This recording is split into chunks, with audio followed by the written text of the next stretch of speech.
Yo, it's your boy Dime back with another episode of the Hills Have Eyes podcast. Everything North Carolina basketball, mostly men's related. If y'all want me to tap in and dive into the women's, I have no problem with that, as they also just had a first huge win.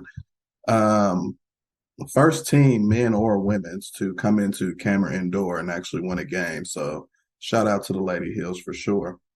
But I'm gonna pick up where I left off on the last episode.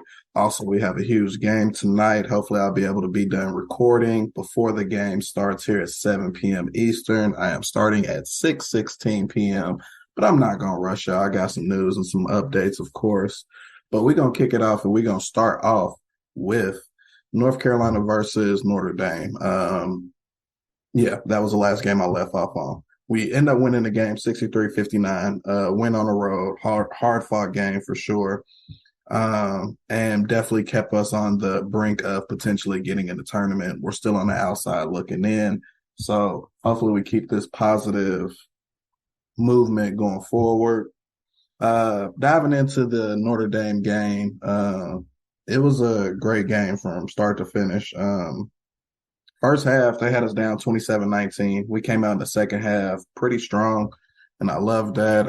Hard fought win on the road. Baycott ended up with 16 points, 11 rebounds.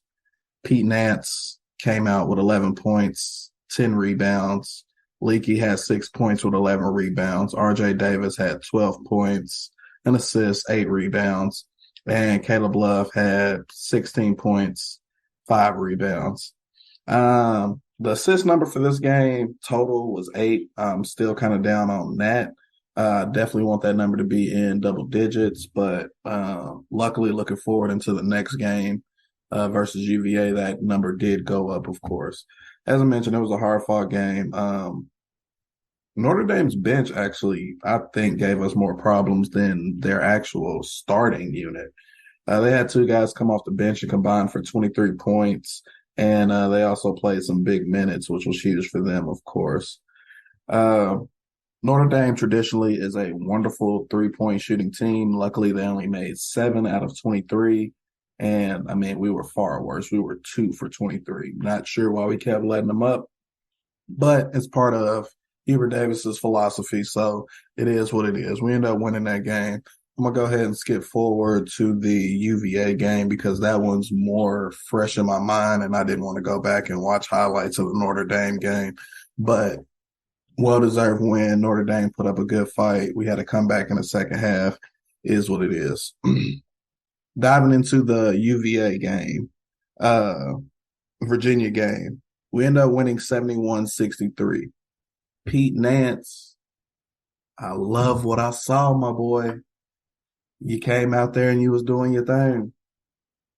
I want to say he started off the game like 3 for 3 from the three-point line.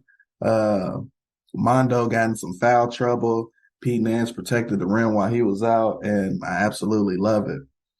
Baycott only ended up playing 25 minutes. He got in some early foul trouble. He finished with 11.6 rebounds. Pete Nance led the way with 22 points, 2 assists, and 2 rebounds. Not sure how many blocks he had. I remember 2 for sure. But he was 4 for 4 from 3, 7 for 10 field goal. That is a excellent shooting field goal percentage. I couldn't ask for more. Shooting 70% from the field is astonishing. Leakey had 4 points, 3 assists, 2 rebounds. RJ had 16 points. He had a double-double, an odd double-double for him, 16 points and 10 rebounds. He was going after them boards and being aggressive. Caleb Love finished with 10 points, 8 rebounds, and 2 assists. Puff Johnson gave us 24 minutes off the bench, had 8 points, 5 rebounds. Then we had Jalen Washington off the bench, Seth Trimble, DeMarco Dunn. Didn't really contribute as far as the box score. I mean, Seth Trimble had a foul and a rebound. Besides Puff, I mean, Jalen played 4 minutes. Seth Trimble played 3. DeMarco Dunn played 3. And it was a hard-fought win for sure because in the first half, we came out and kind of punched them in the face. We went up first half, and score was 42-26. To open the second half, UVA went on something crazy, like it wasn't nothing crazy, but it was like a 7-0 run. We was up like what, 15 at the half, if I can count correctly here. And UVA did not go away by any means. And I absolutely loved it from them. But yeah, UVA ended up outscoring us in the second half 37-29, but we was able to win.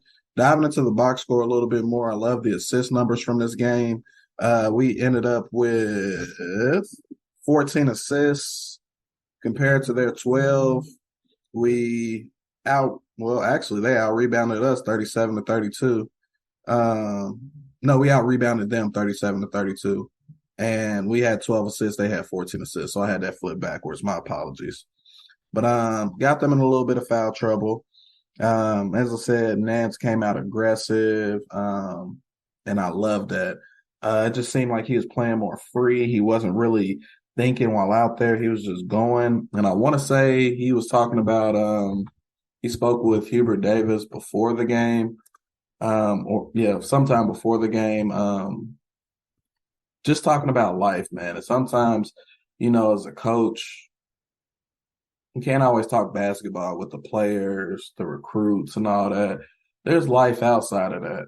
But we had the crowd in the Dean Dome chanting out Nance's name, so I know that made him feel good.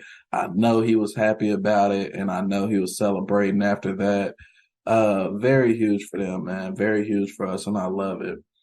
UVA is always, Virginia, I should say, is a well-coached team, very disciplined. And their guard, Clark, that guy's a problem. He really didn't have a huge game this game, but I mean, nonetheless, it's somebody who's on a scouting report that you for sure have to pay attention to. But again, shout out to Nance. I know I've said some explicit things about him. The listeners have chimed in, told me I need to chill, stop bashing the players and things like that. But on the Hills Have Eyes with Don J, Donovan, however you want to call me, I am always going to try to keep it 100 with you all. I'm going to tell it how it is, and there's certain things that I want to see more, especially from our upperclassmen. We brought in guys to do a certain job and fully expect them to do that job. Heading into that game, Nance was 12 for 47 from the floor in the month of February, including 1 for 18 from three-point range. The percentages, 25.5 and 5.6.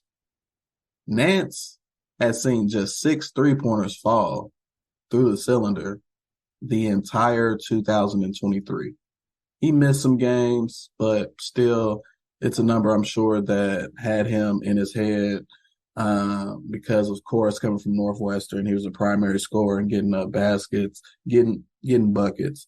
And being the guy that filled in for Brady Manick, I wish he had some more years of eligibility, at least one more, who was a fan favorite, of course, especially as it came towards the end of the year.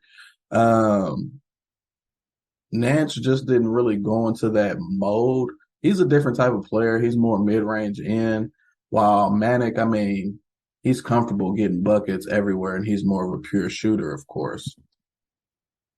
But nonetheless, he seems like he's coming into form at the right time. And yeah, I love the connection we seem to have, especially with the assists. I always love to see the Carolina way after every made basket with an assist. You point to the person who got you the assist, of course. But the things that Nance did versus UVA, it's the things that we recruited and brought him in to do. He could score a bunch of different ways, and he can affect the game in different ways as well. As long as he's being aggressive and giving his all, he has a chance. I love the way he was sliding his feet, causing disruptions for Virginia at the rim, not giving up easy buckets. You can tell the shots going like he was just in better spirits, and he was all after it, which I love, man. But I only had 2 games to recap. I kind of wanted to go into some recruiting news. One of our recruits, James Brown, his team recently got put out of the Chicago high school basketball playoffs. They lost in, I believe it was the second round there. But all things considered, he was named to all city honors for the 2022-2023 high school season. He earned third team honors. Um, and I'm not sure if I'm pretty sure a lot of you don't, but I like to keep up with recruiting kind of all around. Chicago is filled with talent. So even making the third team is a huge accomplishment itself. St. Rita went into the Illinois high school state playoffs for Class 4A and played Brother Rice. And actually, Bobby Frazier previously coached them. But they wasn't able to come out on top. So, I mean, it is what it is. That team had an amazing season, and now he will head into his senior year. James Brown, 6'9", 4-star, power forward center, 2024 class. He announced his commitment to us a while back. He has a mentor that's kind of been walking him through a lot of things as far as recruiting goes. That mentor's name is Corey Brewer, who used to play for that Florida team that featured Hakeem Noah and Al Horford. And of course, they won, back-to-back championships. And of course, Brewer went on to the NBA. He also got a ring there. So, I mean, he's been doing his thing for sure, which I love to see. Having somebody who's played college basketball very successfully and also has some success in the NBA, it's kind of great to have him, Mr. Brewer, on his side. Brown is somewhere in between 6'9", 6'10". He uses a combination of his size and length to establish deep position before using a soft touch to finish with either hand at the rim. If you ever watch any of his highlights, you'll notice that he uses both his left and his right hand. Pretty ambidextrous. I want to say he writes with his left hand, if I remember correctly. I mentioned that in the previous episode. Corey Brewer is actually his cousin, so that's great. So I'm pretty sure there's a lot he's seen firsthand with his cousin, big cousin Corey Brewer. And Corey Brewer had quite the experience himself, I'm pretty sure, going through college and going through the pros. And Brown, kind of tips his cap to how big of a help he was in the recruiting process, which Brown says he thoroughly enjoyed. A lot of recruits find it to be stressful and things like that. Brown kind of looked at it as the bigger picture and very unique opportunity that was in front of him. I love when he committed to us. This kind of came out of nowhere for me. And he contributes his relationship that he was able to build with Coach Davis and Coach May. It stood out to him. Of course, the basketball history is well known. Being able to have the opportunity to play for a program such as North Carolina Blue Blood. So I certainly can't wait to get him. He has a senior year to go. He's 2024 recruit. So another full year of development, weight room, and all that good stuff. Can't wait to see that guy on campus and see what he brings to the table. Moving over to another recruit of ours,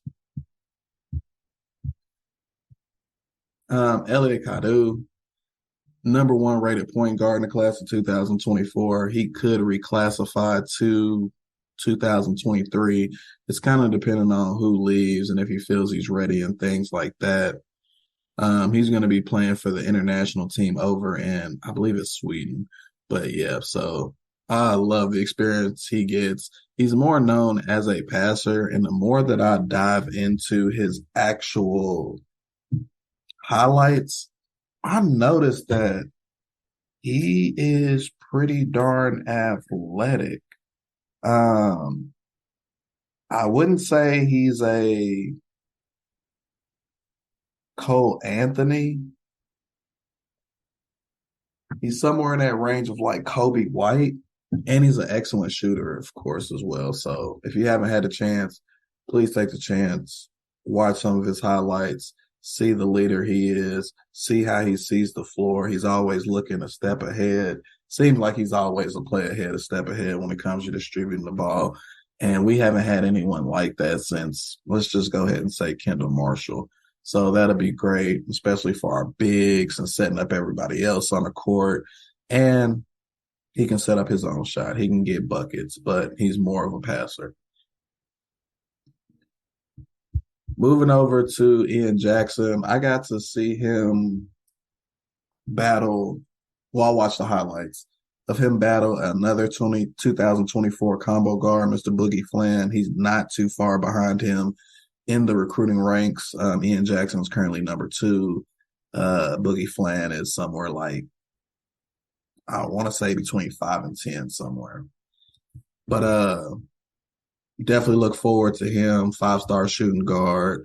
That 2024 class is going to be special. You got Elliot Kadu, Drake Powell, who's also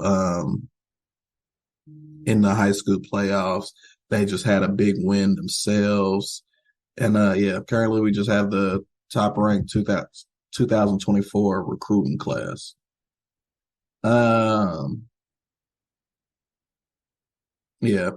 love the New York guards that we're able to get. Ian Jackson goes to Cardinal Hayes. I want to say that's in Brooklyn. We have a nice little pipeline there in New York, New Jersey. Of course, Cole Anthony. We got RJ Davis, Simeon Wilcher, and So those East Coast guards, those New York guards, they play tough. Usually their handles, I mean, it's just kind of in their DNA for them to, work on their handles, and everything else comes next. Ian Jackson, his calling cards are his athleticism, his toughness, and his competitiveness. He's not only physically gifted, but highly competitive with an ability and willingness to change the game on that end of the floor.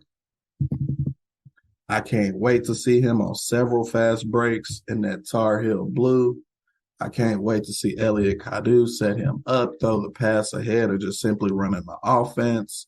Ian Jackson has a nice mid-range game. There's more desire to see from his three-point game, but he usually doesn't have to depend on it, as he can get in the lane, get to his mid-range, and kind of cause havoc there.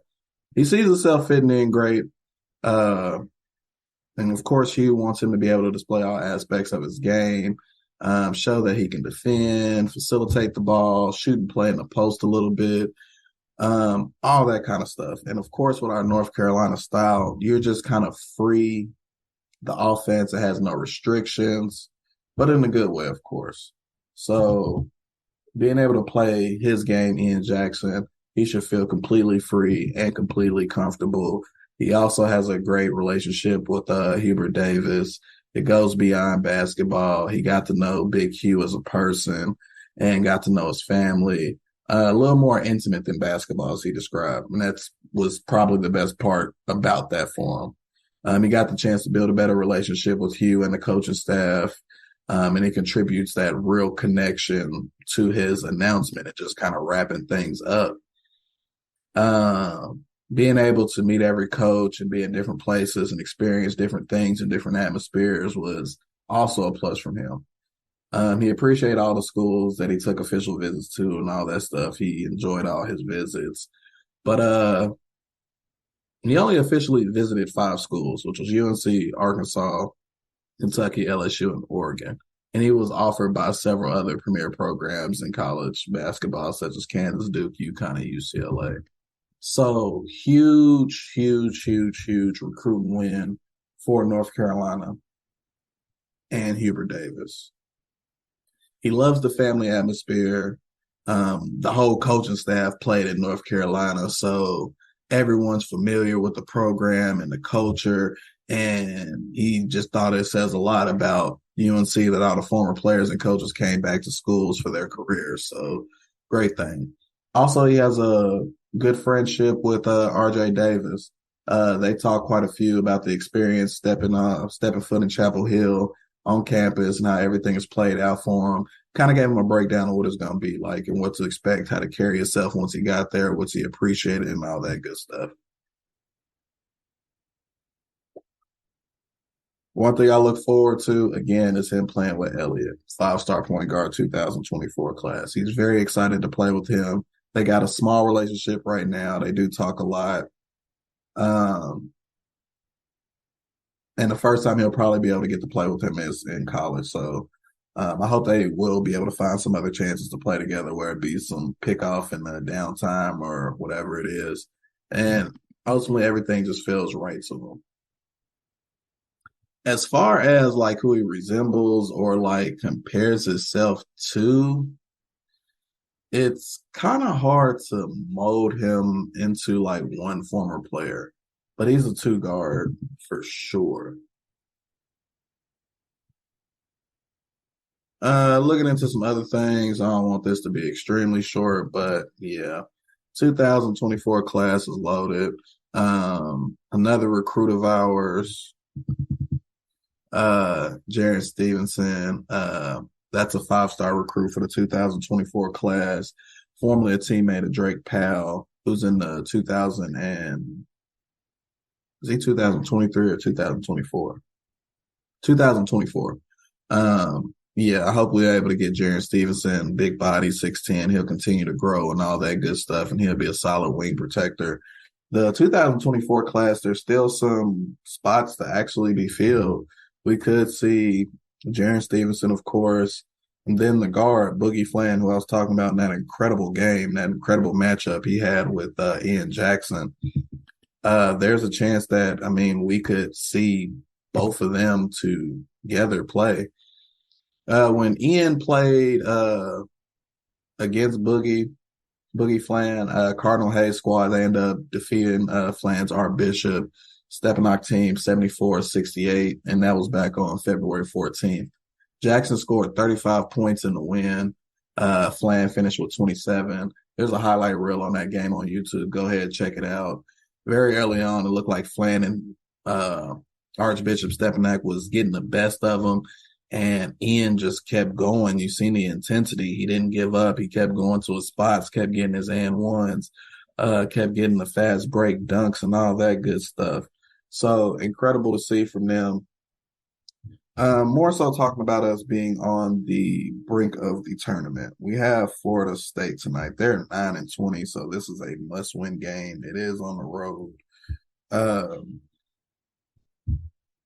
Florida State has been known to give other teams in the conference a pretty rough time, especially looking at that team not too far down Tobacco Road and Duke. I want to say Duke is one of those teams that they always give trouble. But we're predicted to win this game. I hope Mondo stays out of foul trouble. I hope we can keep their guards in check. Florida State just most recently beat the Hurricanes in Miami at Miami. That was a huge win for us, huge win for them, of course. But their season hasn't been really what they wanted to. There hasn't been a lot of highs for them, a lot of lows, but I assume they will be back in some fashion. As the ACC as a whole just looks down, I mean, there's not, really a lot of great teams in the ACC right now. Currently, Pitt leads the ACC. They're number one in the ACC, followed by Miami, UVA, Clemson, Duke, North Carolina State, and then us. So definitely got to win out. Definitely got to push forward into the ACC tournament. I hope Nance is able to continue tonight, just being aggressive and keeping that mindset, seeing them shots go in, and protecting the rim if need be. Because as I said, he played some incredible defense versus UVA and that Bennett coach squad. They like to slow things down, but they got down early, so they had to speed up and play more at our tempo, which we always love, kind of running gun, putting up shots. We want to put up more shots than you. I wish most of those shots weren't three-pointers, but that specific game, they just seem to fall. and they were falling.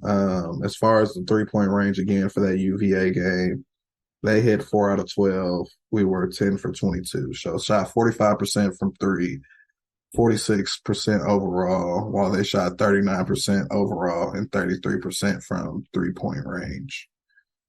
Um, we shot 77% from the line. We got to the line 22 times, made 17 of them. A lot of good, a lot of big defensive rebounds. The assist numbers was in double digits. I liked it. The steals that UVA got, though, they had like 7 steals and 2 blocks. Meanwhile, we had 1 steal and 8 blocks.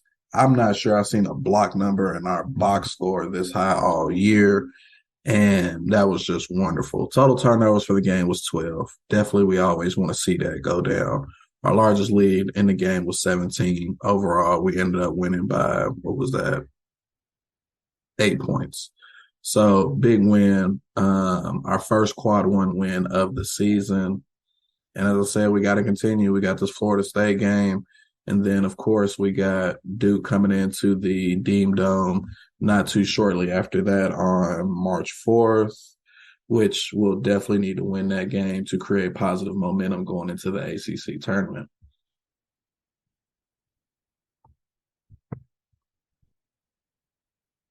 Um, I would love for you all to follow like our recruiting as much as I do because it's kind of like wonderful seeing like players develop. I don't just watch our players. I look at potential prospects, players we don't have a snowball's chancing to get or commit to us, of course. It's fun seeing the next stars or potential stars of the NBA or the next stars of college basketball, seeing where they come from and seeing where they end. And we got some notable guys that can be stars not only at the college level but the NBA level. Class of 2023, we got Simeon Wilcher, which for some reason he was left off the McDonald's All-American team and he was left off the Iverson Classic team. So that's something he's going to have in the back of his mind. Zayden High, who can score all levels, pick and pop, pick and roll. He's going to have a wonderful time with Simeon Wilcher when he comes in next year. Now, depending on who leaves from this team, we could have a pretty formidable backcourt, more depth than what we do now. Because right now, I mean, we have RJ, we have Caleb Love, we have Seth Trimble, we have DeMarco Dunn, and those guys. I'm not sure who's going to leave. I kind of foresee Love being the one gone. I could see RJ returning back. And if we could pair RJ with the Simeon Wilcher, of course, Seth Trimble stay, and maybe Elliott decides to enroll a year early. Who knows, man? The sky could be the limit. With this next year's basketball, I don't want to look too far into next year's team, but I'm pretty sure there's going to be a lot of holes to be filled as Mondo will most likely leave. I believe he does have another year of eligibility left. Uh, Nance will be gone. Leaky will be gone. As I said, I foresee Caleb Love being gone. So Hubert Davis will probably be in that transfer portal again, looking to add some pieces. And there's some out there, but I'll more so talk about that in like a season wrap up type thing. Because, of course, players can play themselves into the draft, players can play themselves out of the draft. March Madness can do wonders for people for sure. But I don't want to hold y'all up too much. I really didn't have too much this episode. Big win over Notre Dame, big win over UVA. Here in about 15 minutes, we get to play Florida State on the road. And with a quick turnaround, just hopefully we keep that same momentum that we went into that UVA game, that sense of urgency, that passing the ball around. I hope Pete Nance keeps his hot streak going.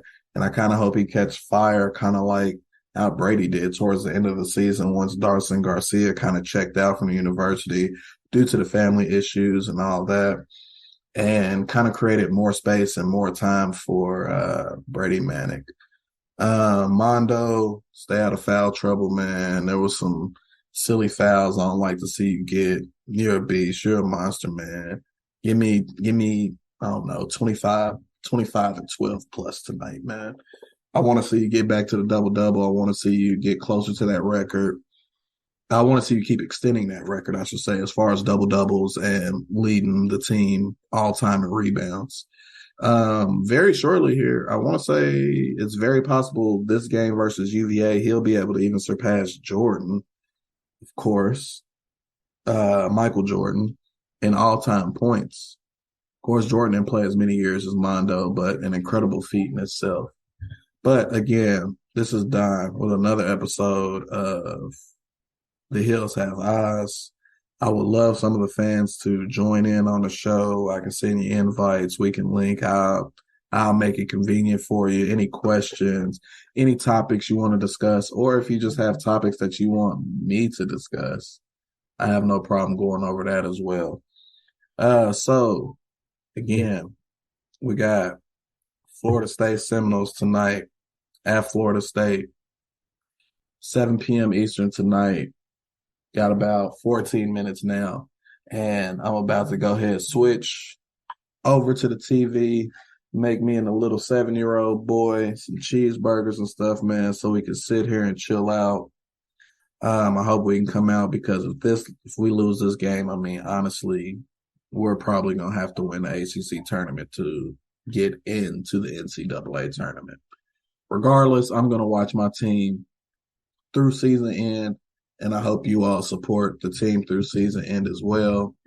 Again, this is your boy Don with the Hills Have Eyes podcast, everything North Carolina basketball. In conjunction with Beyond the Game, I always like to tip my hat to Nephew Q, Cowboy Q, giving me the platform to even be able to speak to the fans, speak to our Beyond the Game group, and just put out content. This is the first episode I actually had a mic. I usually perform with the headset my job provides me. I got one of those. What kind of mic did I get? Blue Snowball Ice, man. I seen it on Amazon. It was on sale, man. And I'm always looking on Twitter for deals. There's a particular page I follow on Twitter. It's called Fat Kid Deals. It always shows me things on sale for Amazon. Some things you absolutely don't need, but you end up buying, and some things you will find out that you do need. I just bought some 2-pack of LED lights for the room and set the mood for the lady friend the other night. My woman, not just a lady friend, I should say. But anyways, not going to go too far off topic, man. I know y'all tired of hearing me rambling. I need to get some notes and prepare for the next episode as well. As always, I love everyone that listens. Anyone that wants to dive in and get on the show with me, please inbox me, email me, talk to Q, wherever you see me post the Hills Have Eyes podcast, comment down in there, and I'll make some time and we'll work with your schedule and my schedule to get you on here. As always, peace, love, and happiness, and I'm going to catch you all on the next episode of the Hills Have Eyes podcast. And this next game, before the next podcast, I'll be reviewing the Florida State game, and I'll be previewing the Duke game. I want to try to record before the Duke game because if anyone knows me, I hate Duke, and I have a certain name that follows me and a certain organization that I'm not going to say on here in case there's some kiddos listening. But if you're in the Beyond the Game group, you know exactly what that moniker is and how hard I go at Duke fans and how much I hate Duke. But everyone have a good night. I hope everyone be able to tune in to the game. And I'll catch y'all on the next episode. Peace.